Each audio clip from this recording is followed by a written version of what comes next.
Girls like me don't cry. Girls like me pretend that we don't cry. Como la fire. Assalamualaikum warahmatullahi wabarakatuh. Halo teman-teman, perkenalkan namaku Slifat Nuria Sahroh, NIM 222111369. Aku dari kelas 4J, program studi Hukum Ekonomi Syariah.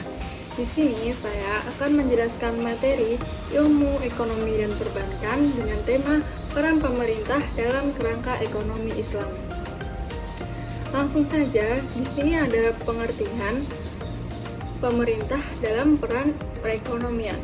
Pemerintah adalah badan atau lembaga yang berwenang untuk mengatur dan mengelola kehidupan masyarakat dalam suatu negara atau wilayah tertentu. Dalam definisi ini, pemerintah mencakup semua tingkat administrasi, mulai dari pemerintah pusat hingga pemerintah daerah. Seluruhnya bertanggung jawab atas beberapa aspek kehidupan masyarakat. Lalu ada peran pemerintah.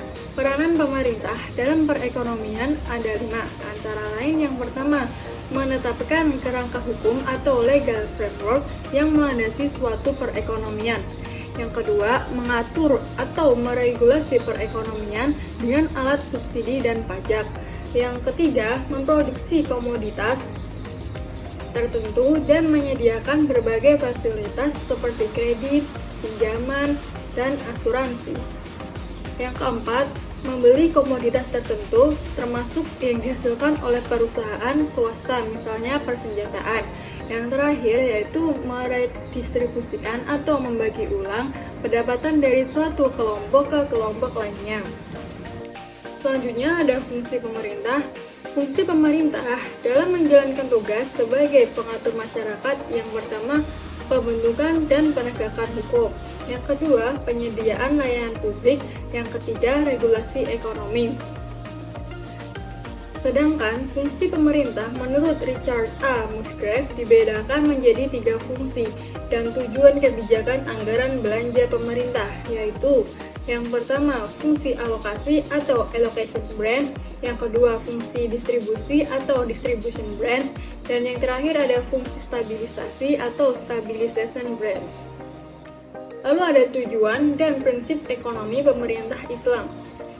Tujuannya yaitu yang pertama, mengawasi faktor utama penggerak perekonomian, yang kedua, menghentikan muamalah yang diharamkan, yang ketiga, mematok harga kalau dibutuhkan, yang keempat, melarang peredaran produk berbahaya, dan yang terakhir, mengatur permainan terhadap kepentingan dan harta manusia.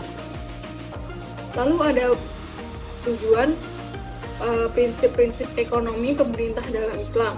Prinsip-prinsip ekonomi Islam yang merupakan bangunan ekonomi Islam didasarkan atas 5 nilai universal, yaitu prinsip tauhid atau keimanan, prinsip adil atau keadilan, prinsip nubuwah kenabian, selanjutnya ada prinsip khilafah atau pemerintah, dan yang terakhir ada ma'ad atau hasil. Strategi pengembangan ekonomi syariah di Indonesia terdiri dari beberapa langkah yang dapat dilakukan, di antaranya peningkatan dan pemberdayaan sumber daya manusia atau SDM, penguatan kapasitas riset dan pengembangan, penguatan fatwa, regulasi, undang-undang serta tata kelola, penguatan sektor keuangan syariah, dan penguatan usaha ekonomi mikro, menengah, dan makro. Kesimpulannya, dalam konstruk ekonomi sebuah negara diperlukan prinsip-prinsip serta nilai-nilai konseptual sebagai identitas corak ekonomi bangsa tersebut. Namun, pada perkembangannya, sistem ekonomi yang telah digagas pemikir-pemikir sekuler pada zamannya memiliki banyak kelemahan dalam segi teori maupun praktik.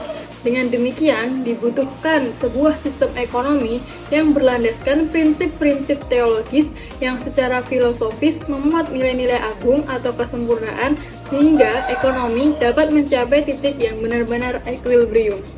A few moments later. Sekian materi yang dapat saya sampaikan, semoga bermanfaat untuk teman-teman semuanya. Mohon maaf bila ada salah kata. Wassalamualaikum warahmatullahi wabarakatuh. See you.